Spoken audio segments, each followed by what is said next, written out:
साधना TV पर।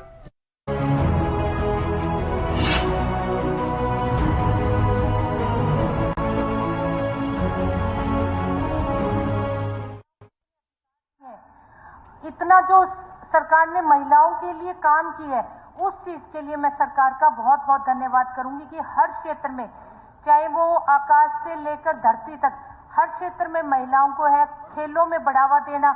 आज मैं अगर खेलों की बात करूं तो अनेक गांव में खेल नर्सरियां जो है वो सरकार ने स्थापित की है।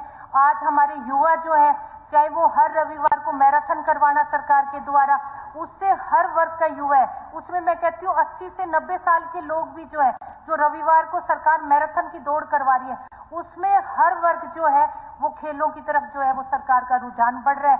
अगर हम सेल्फ हेल्प ग्रुप की मैं बात करूं महिलाओं से रिलेटेड, तो जो स्वयं सहायता ग्रुप है उनमें हमारे प्रदेश की महिलाएं, जब हम उनके बीच में जाते हैं, जब हम सूरजकुंड मेला देख के आते हैं, तो मैं कहती हूँ हमारे जो हरियाणा की एक पहचान थी घाघरा और ओढ़ना, उसके भी स्टॉल्स जो है वो आज सूरजकुंड मेले में हमारी खुद की महिलाएं जो है वो स्वयं सहायता ग्रुप की तरफ से लगाने लगी। ये एक हरियाणा प्रदेश को बहुत बड़ी पहचान दिलाने का काम जो है वो प्रदेश में सरकार ने किया और आगे महिलाओं ने भी है उस पहचान में बढ़ चढ़ कर जो है का काम किया। और बहुत सारी चीजें जो है वो सरकार ने, अगर मैं उद्योग और मजबूत ढांचे की बात करूं सरकार की, तो अध्यक्ष जी, हिसार में जो हवाई अड्डा बन रहा है वो हमारे प्रदेश की एक बहुत बड़ी पहचान है। हर वर्ग जो है वो उस हवाई अड्डे की बात कर रहे हैं कि क्योंकि हम बठिंडा की बात करते थे पहले, पंजाब की, आज हम हमारे हरियाणा प्रदेश में हिसार की बात कर, उसी हिसार में प्रशिक्षण केंद्र भी हवाई जहाज से रिलेटेड जो है वो खोला जा रहा है।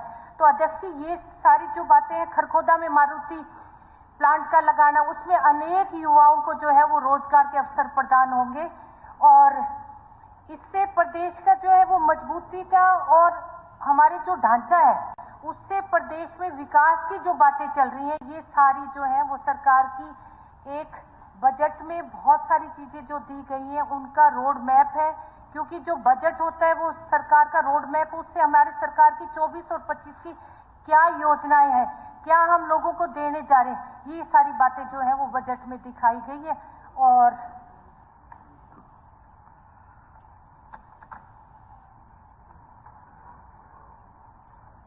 अंत में मैं कहूंगी, अभिमान कहते हैं कि हमें किसी की जरूरत नहीं है, अभिमान कहते हैं कि किसी की जरूरत नहीं है, पर मैं बजट के अनुभव को देखकर कहती हूं कि मुश्किल समय में धूल का कण भी जो है वो सहारा बन जाता है। तो ये जो योजनाएं हैं हमारी, ये सारी हर जाति वर्ग के लिए ये बहुत बड़ा सहारा बनेंगी, जितने भी सरकार की हैं। तो उन सब पर आपने मुझे बोलने का मौका दिया, मैं आपका बहुत बहुत धन्यवाद। माननीय सदस्यगण, आज अमर शहीद चंद्रशेखर आजाद जी का बलिदान दिवस है। यह सदन उनकी शहादत को नमन करता है। हाउस में सिर्फ 2 ही मंत्री बैठे हैं, हाउस चल रहा है, कम से कम कोरम तो पूरा करवा लें सरकार का। बिल्कुल ठीक बात। मंत्री है नहीं कोई? अरे है ना, है। हाँ, तो 2 मंत्री कोरम के मुताबिक, रूल्स के मुताबिक 2 मंत्री अनूप धानक जी बैठे हैं। अनूप धानक जी आपके पास ही बैठे हैं। श्री किशन मिड्डा जी। अध्यक्ष महोदय, धन्यवाद करता हूं कि आपने मुझे 2024-25 के बजट पर चर्चा के दौरान बोलने का अवसर प्रदान किया। प्रदेश के यशस्वी मुख्यमंत्री माननीय मनोहर लाल जी ने वित्त मंत्री के रूप में 1,89,87,661 करोड़ रुपए का बजट बिना किसी कर के पेश किया। 2023-24 के 1,70,49,084 करोड़ रुपए के संशोधित अनुमानों में 11.37% की वृद्धि दर्शाता है। बजट पेश करते हुए माननीय मुख्यमंत्री जी ने हर वर्ग का ध्यान रखा और यह बजट प्रदेश के हर मेहनतकश किसान, कमेरा, महिला, युवा और व्यापारियों का हित का बजट है। वहीं पर अध्यक्ष महोदय, पूर्व की सरकारों में पेश किए गए बजट का अवलोकन करें और श्री मनोहर लाल जी के नेतृत्व में भाजपा सरकार द्वारा पेश किए गए बजटों का अवलोकन करने पर पता चलता है कि प्रति वर्ष ऐतिहासिक बढ़ोतरी के साथ हरियाणा की जनता के हित का बजट पेश किया गया है। स्पीकर सर, माननीय मुख्यमंत्री जी ने वित्त मंत्री के रूप में लगातार 5 वर्षों में राजकोषीय विवेकशीलता अपनाई है, क्योंकि यही सतत आर्थिक विकास का मार्ग है। वहीं अध्यक्ष महोदय, भौगोलिक और जनसंख्या अनुपात में अगर देखा जाए तो हरियाणा देश का छोटा सा हिस्सा है, लेकिन मनोहर लाल जी के कुशल नेतृत्व में हर क्षेत्र में देश के माननीय प्रधानमंत्री श्री नरेंद्र मोदी जी के 2047 के विजन पर विकसित भारत में हरियाणा अपनी अहम भूमिका निभा रहा है, जिसका प्रमाण है कि अखिल भारतीय सकल घरेलू उत्पादन में हरियाणा की जीएसडीपी के वित्त वर्ष 2023-24 में 3.7%, जो जनसंख्या अनुपात से कहीं अधिक है। वहीं राज्य के सार्वजनिक उपक्रमों में 2023 के कारोबार में 89,907 करोड़ रुपए, जो वित्त वर्ष में 2023-24 की तुलना में 11.94% की वृद्धि है। स्पीकर सर, अध्यक्ष महोदय, माननीय मनोहर लाल जी के नेतृत्व में भाजपा सरकार ने 2014 के अंत्योदय का जो संकल्प लिया, और मुझे कहते हुए बड़ी खुशी हो रही है कि आदरणीय मनोहर लाल जी ने इस संकल्प को सिद्धि में बदलने का काम किया। हमारी सरकार ने माननीय प्रधानमंत्री जी की श्री नरेंद्र मोदी जी के आह्वान पर गरीब महिला, युवा और किसान की जातियां मानकर उनको कल्याण के लिए कार्य किए, जिनकी जनता खुले मन से स्वागत कर रही है। लेकिन ये मैं विपक्ष इस बात को मानने को तैयार नहीं है, और कभी किसान को लेकर, कभी युवाओं को लेकर जनता में अनेक प्रकार की भ्रांतियां फैलाने का काम करते हैं। कितना ही बहकाओ तुम, कितना ही उछालो बातों को, कितना ही बहकाओ तुम, कितना ही उछालो बातों को, अब हम रुकने वाले नहीं, तुम बस सपने देखो रातों को। स्पीकर सर, अगर शगुन योजना की बात करें तो वंचितों को, टपरी वासियों को, अनुसूचित जातियों को, गरीबी रेखा से नीचे जीवन व्याप्त करने वालों को उनकी बेटियों की शादी में 51,000 से बढ़ाकर 71,000 रुपए की राशि करने का काम किया। श्रमिकों की बेटी को शादी में 21,000 रुपए से बढ़ाकर 50,000 रुपए करने का काम किया। वहीं पर स्वामित्व योजना में 20 साल से ऊपर रहने वाले दुकानदार भाइयों को उन्हीं की उस प्रॉपर्टी का मालिकाना हक देने का काम किया। चिरायु योजना की बात करें और आयुष्मान योजना की बात करें तो साहब, आप देख सकते हैं किसी भी परिवार का अगर मुखिया खुदा ना खास्ता किन्हीं हालातों में बीमार हो जाए और भगवान के चरणों में चला जाए, तो वहां उसके परिवार के सदस्य सोचते कि किस प्रकार से हम अपना जीवन व्यापन करेंगे। इस बात की सोच को लेते हुए हमारे देश के प्रधानमंत्री जी ने आयुष्मान योजना और हमारे प्रांत के माननीय मुख्यमंत्री ने चिरायु योजना बनाने का काम किया, ताकि पैसे की कमी की वजह से कोई भी व्यक्ति अपने परिवार को छोड़कर ना जा पाए। हमने कोरोना काल भी देखा किस प्रकार से आपने मुट्ठी में से रेत की तरह निकले। इन्हीं सभी बातों को ध्यान रखते हुए माननीय मनोहर लाल जी ने ये योजना बनाने का काम किया। वहीं पेंशन को 3,000 रुपए करने का काम किया, चाहे वो विधवा पेंशन हो, विकलांग पेंशन हो या बुढ़ापा पेंशन हो। और वहीं माननीय मुख्यमंत्री मनोहर लाल जी ने अंत्योदय स्कीम के तहत 2024-25 में गरीब व्यक्ति के लिए रोटी, कपड़ा और मकान की गारंटी देते हुए माननीय मुख्यमंत्री जी ने ग्रामीण आवास योजना शुरू करना तथा प्रदेश में 25,000 रुपए गरीब व्यक्तियों की छत मुहैया कराने के लिए काम किया। वही और बहुत ही और सितंबर 2024 तक करने वाले प्लाटों को कब्जा दिलवाना तथा न ऐसा होने पर प्लाट की खरीद के लिए 1 लाख रुपए की राशि लाभार्थियों को पसंद के प्लाट खरीदने के लिए जारी करने का गरीब व्यक्तियों को उत्थान करने के लिए अनूठा प्रयास किया। वहीं मैं माननीय मुख्यमंत्री जी हमेशा गरीब लोगों को सुख सुविधाएं देने के लिए तत्पर रहते हैं। तुम अपने पास रखो अपने सूरजों का हिसाब, तुम अपने पास रखो अपने सूरजों का हिसाब, हमें तो आखिरी घर तक दिया जलाना है, और पारदर्शिता के आधार पर नौकरी देने का काम किया। वहीं अध्यक्ष महोदय 2014 में प्रदेश के माननीय मुख्यमंत्री तौर पर शपथ लेते हुए माननीय मुख्यमंत्री जी ने कहा था कि हरियाणा एक, हरियाणवी एक।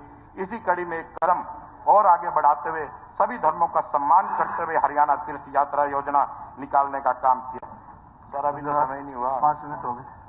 मैं एक बात कहना चाहता हूं कि होगा कुछ डिमांड्स हैं। हासिबराज नहर को वो आप लिख के दे दो। सर 1 मिनट, कल 8 मिनट दिए थे सर। नहीं, अभी 5 मिनट का सबका है। और मैं आपको यही कहना चाहूंगा कि सैनिक बोर्ड भवन में कैंटीन बिल्डिंग का निर्माण और जींद शहर के पुराने बस स्टैंड को बैंक स्क्वेयर बनाने का काम करें। अमरेडी गांव के लिए राजकीय उच्च विद्यालय का दर्जा देने का काम करें, और जींद में चौधरी रणबीर सिंह यूनिवर्सिटी को 50 एकड़ भूमि और दें, ताकि और उसका निर्माण हो सके। मोहम्मद इलियास मेडिकल कॉलेज में सर 1 मिनट, और यही बात मैं आपको एक और बात कहना चाहता हूं कि अब की बार मोदी सरकार 400 पार और मनोहर सरकार तीसरी बार आपने मुझे बोलने का समय दिया। आपका बहुत बहुत धन्यवाद। उपाध्यक्ष महोदय, आपका धन्यवाद। आपने मुझे बजट पर बोलने की इजाजत दी, इसके लिए आपका शुक्रिया अदा करता हूं। उपाध्यक्ष महोदय, जब भी किसी प्रदेश की सरकार बजट पेश करती है तो उस प्रदेश की जनता को ये विश्वास होता है या उम्मीद रखती है कि आज हमारा प्रदेश का जो है वो सरकार बजट पेश कर रही है, तो हर वर्ग ये उम्मीद रखता है शायद इस बजट में हमारे लिए कोई न कोई राहत जो है वो सरकार लेकर आएगी, राहत देगी या भलाई की बात लेकर आएगी। लेकिन बड़े अफसोस की बात है, जब माननीय मुख्यमंत्री जी ने हमारा ये हरियाणा प्रदेश का बजट जो पेश किया तो उसका पढ़ने से ऐसा प्रतीत होता है, ऐसा मालूम होता है, ऐसा महसूस होता है कि उन्होंने प्रदेश की जनता का ख्याल ही नहीं रखा और किसी भी व्यक्ति को ही भलाई की बात इसमें नजर नहीं आई। वो से हमारे सत्ता के जो साथी हैं बड़ी थपथपा कर जो है वो मेजों को पीट रहे हैं कि साहब ये बड़ा विकासशील बजट लेकर सरकार आई है। मुझे तो नहीं नजर आता इसमें विकासशील विकास कहाँ नजर आ रहा है। इससे पहले चार बजट पहले पेश कर चुकी है सरकार, अब तक प्रदेश के विकास कोई बता दे भाई यहाँ हुआ है। उपाध्यक्ष महोदय, मैं अगर मेवात की बात इस वक्त कहूँ तो सबसे पहले मैं शिक्षा की बात लेकर चलता हूँ, स्कूलों की। उपाध्यक्ष महोदय, कोई भी मेवात का स्कूल, चाहे वो प्राइमरी स्टैंडर्ड का है, चाहे वो मिडिल स्टैंडर्ड का है और चाहे वो सेकेंडरी स्टैंडर्ड का है, किसी भी स्कूल के अंदर कोई स्टाफ की पूर्ति नहीं है, एक भी स्कूल में नहीं है। क्या इसी को विकास कहते हैं? बच्चों के लिए स्कूलों में बैठने के लिए फर्श नहीं है, टेबल नहीं है, तो क्या इसी को सरकार विकास मानती है? इसके साथ साथ जहां तक स्वास्थ्य विभाग की बात है, मेडिकल की बात है, मेवात की किसी भी हॉस्पिटल को आप जाके देख लें, ना वहां डॉक्टर स्टाफ पूरा है और ना वहां दवाई मिलती है। जब भी मरीज जो है वहां हॉस्पिटल में जाता है तो उसको पर्ची दे दी जाती है और मरीज जो है वो प्राइवेट दुकानों से दवा खरीद के लाते हैं। अब बेचारे गरीब आदमी जो है वो जो दवा खरीद के लाते हैं, जाते थे इसलिए हम सरकारी हॉस्पिटल में जाएंगे, हमें सुविधा मिलेगी, जो सरकार की जिम्मेदारी बनती है, वहां जाकर पर्ची थोप दी जाती है उनको। तो क्या इसी को सरकार विकास मानती है? इसलिए मेरा अनुरोध आपसे मांग भी है, चाहे वो शिक्षा विभाग की बात हो, चाहे वो स्वास्थ्य विभाग की बात हो, तो हमारे यहाँ हॉस्पिटलों में जो स्टाफ को पूरा किया जाए और ये दवाइयों की व्यवस्था की जाए। ये जो बजट जो पेश किया है सरकार ने, ये हरियाणा सरकार की जनता के सुविधा के लिए दिया है। इसी को तरक्की याफ्ता प्रदेश कहा जाएगा क्या? इसलिए मैं आपके जा रही मैं मांग करता हूं कि हमारे जितने भी हॉस्पिटल में हैं, जितने भी हमारे स्कूलों में जो है वो स्टाफ की कमी है, तो इनको जो है वो पूरा किया जाए। और जहां तक नहरी पानी का ताल्लुक है, पीछे मेरे साथी भाई आफ्ताब जी ने भी कहा था कल अपने वो बोलते वक्त कि बड़ा इतना गंदा पानी हमारे यहाँ जाता है। ओखला डैम की ओखला हेड से लेकर ये फरीदाबाद पानी जाता है मेवात के लिए, और पहली बात तो ये जाता ही नहीं, मिलता ही नहीं हमें, और थोड़ा बहुत अगर मिलता है तो वो फैक्ट्रियों का जितना गंदा जो है वो केमिकल जो है वो मिल के जाता है। तो हमारे यहाँ कैंसर का इतना बुरा हाल है। तो मेरा आपके जरिए से ये सवाल है, मैं करता हूँ कि वहाँ फरीदाबाद जो एरिया है जहाँ से पानी गुजरता है, वह फिल्ट्रेशन प्लांट लगाए जाए, ताकि जो है हमारा जो ये प्रकोप चल रहा है कैंसर का, इससे जो है वो मेवात की जो है वो छुटकारा पा सके। मैं आपके माध्यम से सरकार से यह अनुरोध करना चाहता हूँ। जहां तक बाकी चीजों का सवाल है, उपाध्यक्ष महोदय, मैं चौथा साल पूरे होने जा रहा है पिनंगवा जी, 5 पूरा होने जा रहा है, और मैं आपके माध्यम से सरकार से पूछना भी चाहता हूँ, कहना भी चाहता हूँ, हमने पिनंगवा बाईपास की, पिनौआ पुढ़ाना बाईपास की जो है हर सेशन में मांग उठाई है, लेकिन बड़े दुख की बात है सरकार ने उस पर आज तक कोई विचार नहीं किया। इसी तरीके से नूह से फिरोजपुर झिरका के लिए हम तीनों चारों विधायकों ने 4 लाइन के लिए हमेशा हम मांग उठाते रहे, लेकिन उस पर भी सरकार की काल तक जून ही तक रहेंगी। और बड़कली से वाया पुढ़ाने से होटल सरकार की इतनी अब दयनीय स्थिति है कि उस पर चलना भारी हो रहा है। इसके साथ साथ मैं उसकी 4 लाइन की भी आपके माध्यम से गुजारिश करता हूं कि उसको 4 लाइन बनाया जाए। उपाध्यक्ष महोदय, मैंने इससे पहले बिछोर नई और बढ़ा के पंप हाउसों के लिए मैंने मांग उठाई थी। चलो एक बात तो बात हुई में वो मांग तो मंजूर हो गई, लेकिन अफसोस की बात यह कि उजिना ड्रेन से वो पंप आउट होकर पंपों से बाहर पानी खेतों में जाना था, लेकिन अफसोस की बात है आज तक सरकार ने उन पर पंप नहीं लगाए। लिहाजा मैं आपके माध्यम से गुजारिश करता हूं कि उन पंप हाउसों को जल्दी से जल्दी लगाया जाए ताकि वहां के पानी लोगों को सहूलियत हो सके।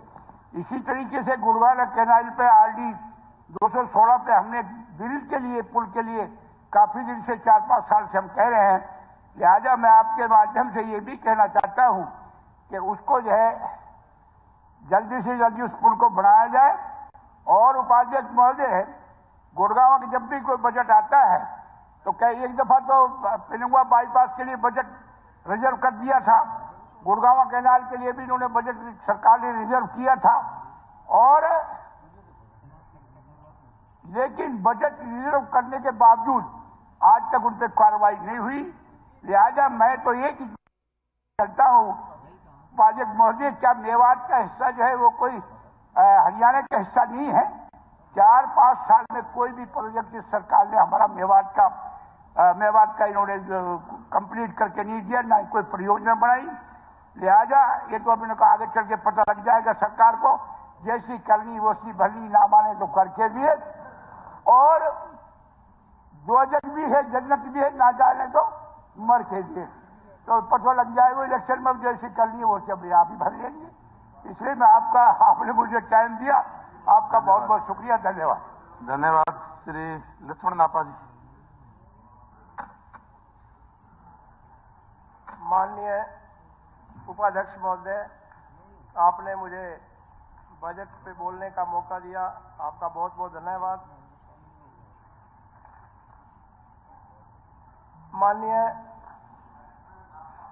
वित्त मंत्री जी ने जो बजट पेश किया, लगभग 1,89,876 करोड़ रुपए, जो कि पिछले बजट से 11.37% अधिक है। बहुत ही एक अच्छा बजट पेश किया।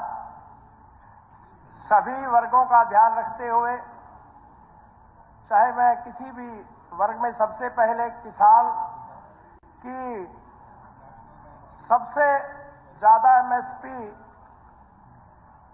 14 फसलों पे जो मिल रही है वो अपनी हरियाणा में मिल रही है। चाहे वो पराली जलाने की बात हो, क्योंकि मेरा क्षेत्र भी जीरी क्षेत्र है, जीरी की फसल ज्यादा होती है, तो उसमें भी बहुत बजट का प्रावधान इसमें किया है। और चाहे वो पशुपालन एवं डेयरी फार्मिंग के, जो कि पीछे हमारे अंत्योदय मेले लगे और उसमें गरीब अंत्योदय परिवारों को 1,80,000 रुपए की जो स्कीम थी और उसमें 90,000 की सब्सिडी थी, वो भी बहुत अच्छा सरकार ने उसमें भी बजट बढ़ाया है। और मैं ये सरकार से एक अपील करूंगा कि इसको और इसमें टारगेट बढ़ाया जाए ताकि गरीब लोगों को फायदा मिले। दो अहम जो इस बजट में आए हैं, शिक्षा और हेल्थ। शिक्षा, जो कि पिछला जो बजट था शिक्षा का 21,187 करोड़ रुपए का बजट था, लेकिन अब 15.49% बढ़ा के उसको 18,344 करोड़ रुपए किया है।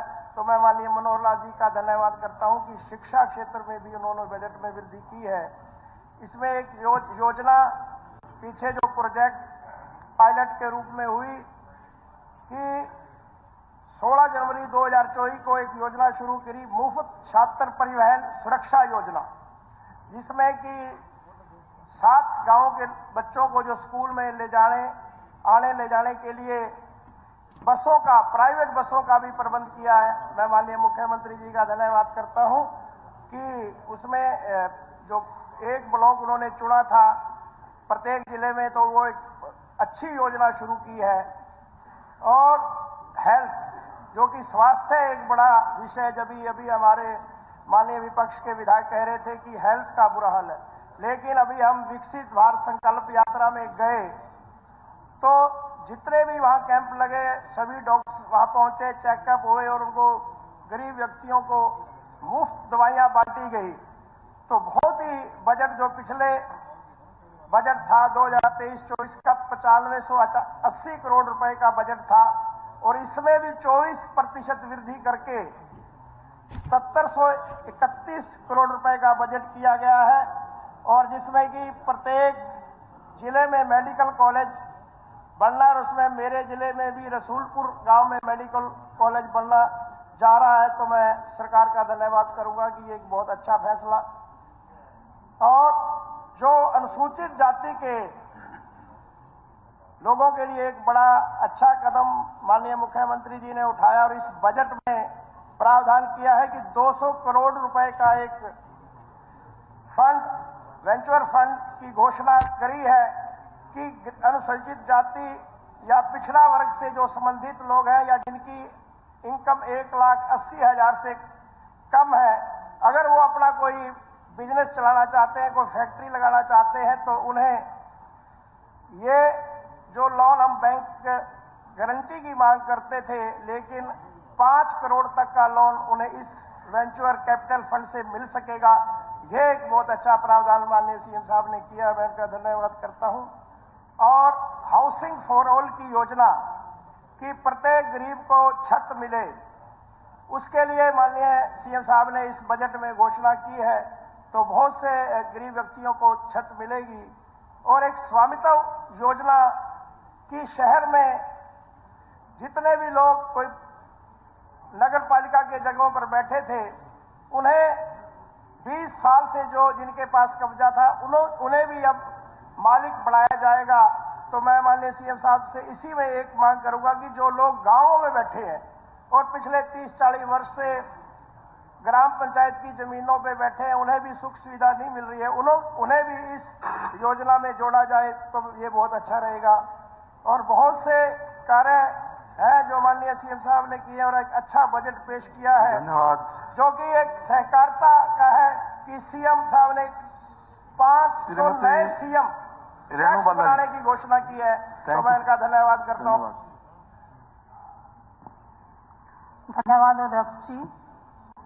अध्यक्ष जी, अगर मैं बात करूं, जो माननीय मुख्यमंत्री जी ने बजट पेश किया वो बिल्कुल ही निराशाजनक रहा, क्योंकि इस बजट में ना किसानों के लिए, ना युवाओं के लिए, ना कर्मचारियों के लिए, ना महिलाओं के लिए कुछ ऐसी सौगात दी गई जिससे सभी लोग कह सकें कि ये बजट अच्छा रहा। अगर मैं बात करूं अपने किसान साथियों की, जैसा कि हम सभी जानते हैं कि आज हमारे किसान साथी अपनी लड़ाई लड़ने के लिए आज भी धरना प्रदर्शन कर रहे हैं।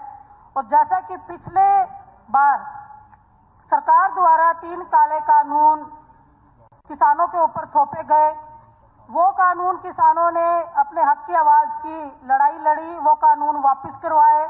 लेकिन जो सरकार ने उनको एमएसपी देने की गारंटी कही थी, आज भी वो एमएसपी उनको नहीं दी गई। आज मजबूरन हमारे किसान साथी दोबारा से धरना देने के लिए मजबूर हुए। और आज उन साथियों में से पहले हमारे 750 किसान साथी शहीद हुए, आज भी 2 साथी हमारे, एक नौजवान और एक बुजुर्ग, वो हमारे किसान साथी शहीद हुए। तो मैं सरकार से यही कहूंगी कि किसानों को उनकी एमएसपी देकर और जो उनकी जायज सभी मांगे हैं उनको मंजूर किया जाए, ताकि हमारे किसान साथी अपने घर परिवार में कुशल जा सके। और दूसरा मैं कहना चाहूंगी कि हरियाणा सरकार का एक तानाशाही फैसला आज अभी कुछ दिन पहले किसानों के खिलाफ अभी आया। मैं कहना चाहूंगी कि सरकार ने 15 जनवरी 2024 को एक सर्कुलर जारी किया कि किसान के खेत में रखा हुआ ट्रांसफार्मर किसी कारण से सड़ जाए या चोरों द्वारा चोरी कर लिया जाए, उसकी जिम्मेवारी उस किसान की होगी जिसके वो खेत में लगा होगा, उसकी भरपाई करनी पड़ेगी किसान को। सर्कुलर में यह भी कहा गया कि अगर ट्रांसफार्मर की वारंटी है तो किसानों को उसकी कीमत का 20% और वारंटी नहीं है तो उसकी कुल कीमत 10% देनी होगी, जबकि ये पहले कांग्रेस की सरकार में यह सुविधा बिल्कुल मुफ्त दी जाती थी। तो मैं सरकार से अनुरोध करूंगी कि ये जो तानाशाही फैसला किसानों के खिलाफ लागू किया गया, इसको सरकार वापस ले और किसानों की जो जायज मांगे हैं उनको मंजूर करे। दूसरा मैं कहना चाहूंगी कि मैं अपने एरिया की अगर बात करूं, जिला यमुनानगर की, हल्का सढौरा की या पूरे हरियाणा की, इसमें जो ओवरलोडिंग बड़े बड़े जो ट्रक चलते हैं जी, उन ट्रकों से बहुत ही आम जन को बहुत परेशानी का सामना करना पड़ता है। अगर मैं बात करूं अपने हल्का सढौरा की, मेरे हल्का सढौरा के अंदर अपना यमुनानगर में एक कचरा प्लांट पड़ता है वहां पे, तो उसके साथ ही मैं कल वहां से आ रही थी तो एक बहुत ही भयानक एक्सीडेंट हुआ। एक बड़ा ट्रक आगे, एक बड़ा ट्रक पीछे और बीच में एक गाड़ी जिसमें एक व्यक्ति ये नहीं पता था कि वो मर ही गया होगा, क्योंकि जो हालात उस गाड़ी की थी और उस इंसान की थी तो उससे नहीं लगता कि वो बचा होगा। तो मेरी आपसे अनुरोध करती हूँ यही कि ऐसे जो लोग हैं जिसके परिवार का एक इंसान, चाहे वो एक बच्चे का बाप हो, माँ बाप का एक बेटा हो, एक पत्नी का वो पति हो, बहन का वो भाई हो, ऐसे ना जाने कितने परिवार उजड़ चुके हैं इन ट्रकों से, तो इसकी ओर भी ध्यान दिया जाए ताकि इनके ऊपर पाबंदी लगाई जा सके। अध्यक्ष जी, मैं दूसरा कहना चाहूंगी कि कौशल रोजगार नियम, जो कि SC, ST और OBC के लिए कुछ भी नहीं दिया जा रहा, इनको आरक्षण नहीं दिया जा रहा, और कौशल रोजगार में हमारे SC, ST, OBC लोगों के लिए, उनके बच्चों के लिए नौकरियों में प्रावधान किया जाए ताकि इनके बच्चों को भी नौकरियां मिल सके। दूसरा मैं कहना चाहूंगी कि जो कच्चे कर्मचारी, सफाई कर्मचारी हैं, बिजली कर्मचारी हैं या फिर पब्लिक हेल्थ के कर्मचारी हैं, इन कर्मचारियों को पक्का किया जाए। और एक मैं कहना चाहूंगी अध्यक्ष जी, हमारे माननीय मुख्यमंत्री जी, जो कि मैं ये मुद्दा